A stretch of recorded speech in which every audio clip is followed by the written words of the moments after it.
Olá, queridos, uma vez mais aqui com a palavra de Deus para os nossos corações. E vamos ler Jó, capítulos 1 e 2. Capítulos bem conhecidos, não é? E nós vemos Deus falando com Satanás e dando o currículo de Jó, né? Então nós vemos Jó, capítulo 1, versículo 8, Deus dizendo, na realidade uma pergunta. Perguntou ainda o Senhor a Satanás: observaste meu servo Jó? Porque ninguém há na terra semelhante a ele, homem íntegro e reto, temente a Deus e que se desvia do mal. E aí depois disso nós sabemos que Satanás então pediu permissão para Deus, né? Para tocar nas coisas dele. E aí, para provar para Deus que ele não era íntegro. Então, Jó perdeu propriedades, perdeu gado e perdeu seus filhos. E aí depois disso, no capítulo 2, Satanás volta e ainda fala para Deus, né? Lógico que ele está se mantendo íntegro, né? A vida dele, ele está bem ainda. E aí então houve essa permissão de Deus, né? Para que o Satanás pudesse tocar na saúde de Jó. E ele o fez. E nós sabemos que foi uma doença terrível.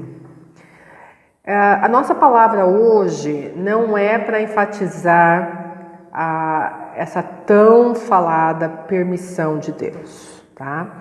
O que eu quero deixar aqui para nós são pensamentos e atitudes de quando um servo fiel sofre. Então, eu anotei aqui 3 atitudes. A primeira delas, ainda mais Deus, né, mostrando, falando sobre quem Jó era, né, um homem acima de tudo. Então muitas pessoas podem pensar: Deus é injusto, porque Jó é íntegro, Jó é bom, né? Jó fazia tudo certo. Ele tinha tanto medo que os seus filhos desonrassem a Deus de alguma forma, que mesmo depois, né, que eles se uniam para suas festas, Jó ia lá e fazia sacrifícios e oferendas a Deus, para que se alguma coisa tivesse acontecido, se alguém tivesse desonrado a Deus de alguma forma, então Jó estaria ali como intercessor. Então ele era uma pessoa íntegra. Então, né, o grupo número 1 diria: então Deus é injusto. Como que isso pode acontecer? Ontem na escola dominical nós falamos sobre a parábola do juiz iníquo, em Lucas 18. E ali mostra esse juiz que é infiel. A palavra diz que ele não temia nem a Deus e nem a homem nenhum, ele fazia o que ele queria fazer. Então ali a gente pode ver que a gente tem que entender quem Deus é, que Deus não é injusto, que tudo que Deus faz é através do seu amor, da sua bondade, e ele não muda. Então, nós refutamos esse pensamento: Deus é injusto, porque Jó era tão bom, tão fiel, né? E Deus deixou isso acontecer. Então, Deus é injusto. Isso não pode acontecer porque Deus, o caráter, a natureza de Deus, ele é justo, ele é santo, ele é amor.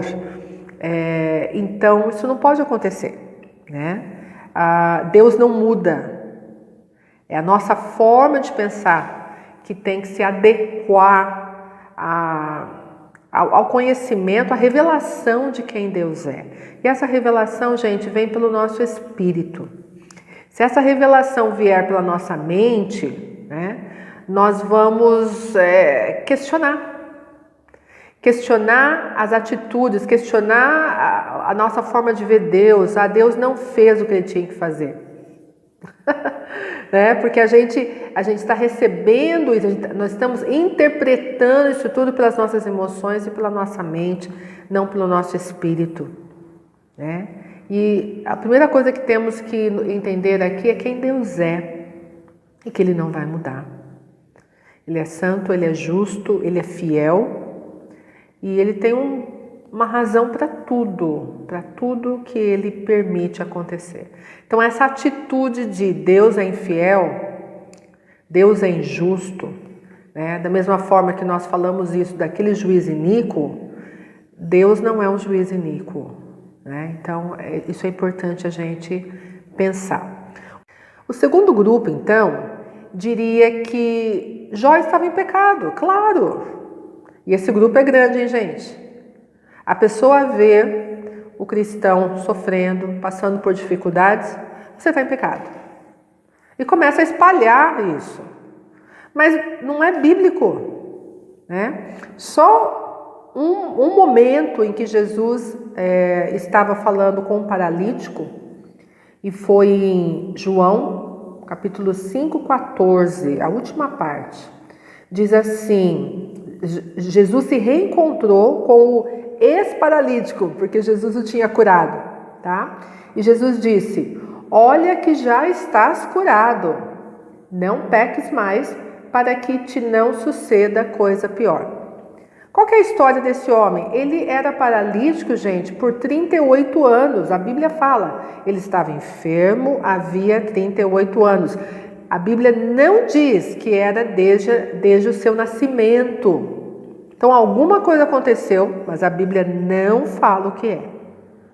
Então nesse momento Jesus falou para ele, olha, para de pecar, para não acontecer coisa pior.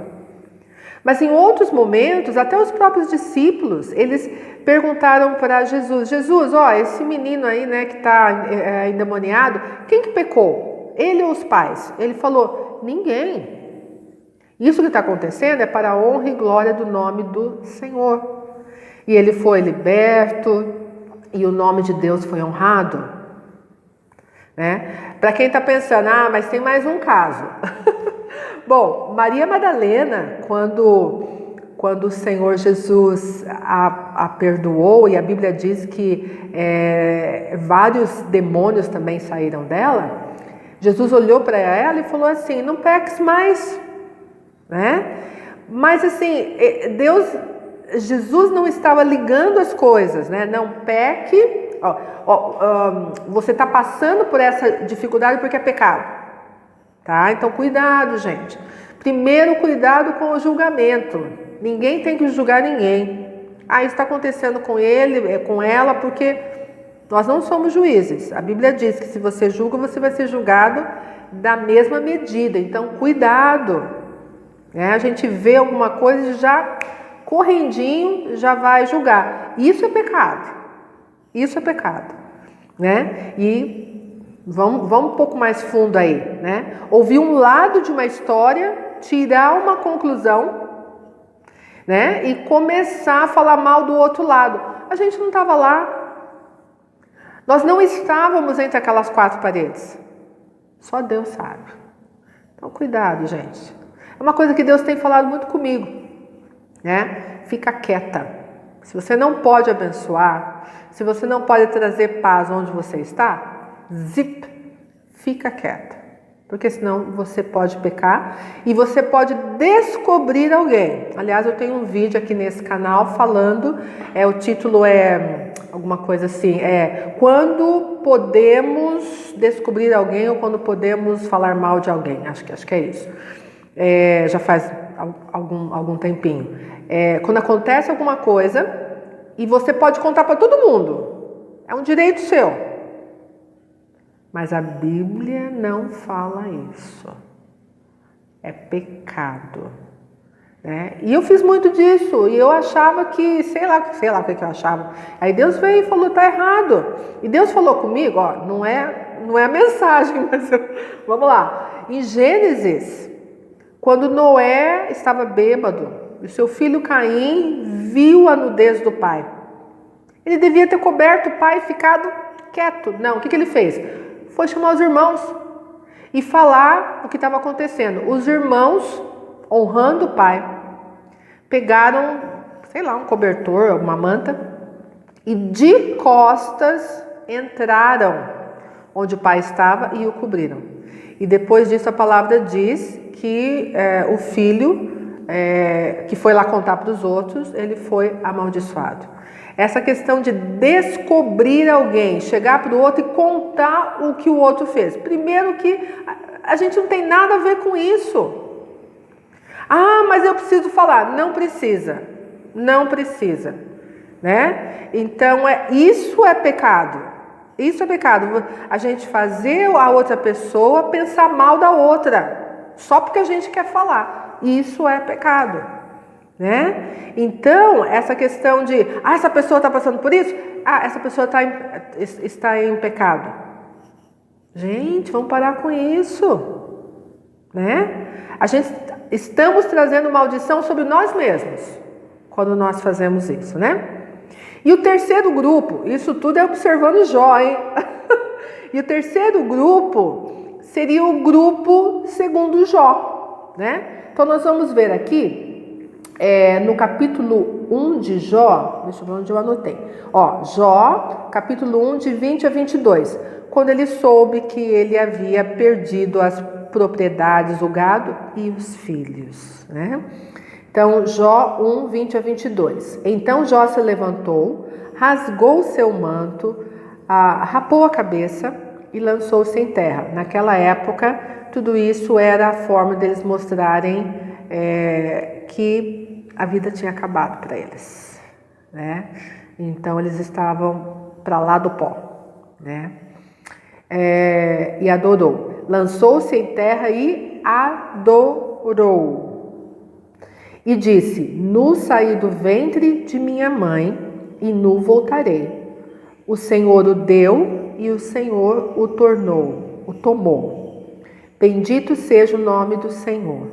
Em tudo isto Jó não pecou, nem atribuiu a Deus falta alguma. Aí no capítulo 2, depois que aquela doença horrível veio, né? Então, capítulo 2, versículo 10, na última parte, diz assim: em tudo isto não pecou Jó com os seus lábios. Claro que depois, muito tempo de enfermidade, muito tempo de uma dificuldade, mexe muito com a gente, né? E aí Deus foi tratando com ele. Mas nesse momento que ele podia falar: poxa, eu sou justo, fiz tudo certo. Eu acho que tem alguém assistindo esse vídeo que está pensando isso. Sempre fui fiel ao Senhor, à minha família, né? Nunca defraudei ninguém, sempre paguei os meus impostos. E olha o que está acontecendo comigo, né? Mas Jó falou: Deus deu, Deus tirou. É muito interessante aqui, né? Porque alguns podem estar pensando: mas Lília, foi Satanás que foi lá. Mas Jó entendia que a vida dele estava nas mãos de Deus, não nas mãos de Satanás. Onde está a sua vida? A gente tem constantemente que nos lembrarmos, a minha vida está guardada em Deus. Se a gente não se lembrar disso, pessoal, a gente vai ter o pensamento daqueles 2 primeiros grupos, né? E a gente vai cair feio, né? Não vai mais crer em Deus, não vai mais buscar Deus, e sem Deus a gente não sai de buraco nenhum. A gente se afunda cada vez mais. Eu queria deixar essa palavra aqui com vocês. Deus falou muito forte comigo hoje, né? Ontem na escola dominical, então, nós falamos sobre Lucas 18, né? Que eu falei sobre a parábola do juiz iníquo. E eu quero gravar um vídeo sobre isso, que é sobre oração, a oração de petição. E então eu quero gravar um vídeo sobre isso, porque foi muito importante, né, para nós entendermos que a oração é uma rebeldia contra as coisas que acontecem e que a gente sabe que Deus tem outros planos sobre essas coisas, né? Então aguardem, né? Que ainda essa semana, se o Senhor assim o permitir, eu quero estar gravando um vídeo sobre esse assunto. Mas eu quero deixar Jó com vocês hoje, e comigo também, né? E eu quero assim encorajar vocês, né, a assistirem os outros vídeos. Estamos iniciando 2022. Vamos nos lembrar do que Deus tem falado para nós. E eu queria orar, né? Vamos orar? Pai querido, obrigada, muito obrigada, porque o Senhor vem ao nosso encontro, nos ensinando, trazendo revelação ao nosso coração. E eu peço que o Senhor nos ajude nesse novo ano, Pai, a tomarmos atitudes novas pela palavra, Senhor, pela palavra, pedindo mesmo que o reino do Senhor venha em todas as áreas da nossa vida, a começar da nossa boca, né? E antes da boca, na nossa mente, no nosso coração. Pai, que o Senhor realmente esteja falando conosco através do nosso espírito, que aprendamos a viver em espírito, Senhor, como Jesus vivia. Ensina-nos, Pai. Ensina-nos, porque dessa forma nós vamos honrar o Senhor em todas as coisas. Te amamos, Pai. Oramos em nome de Jesus. Amém. Deus abençoe a todos. Tchau, tchau.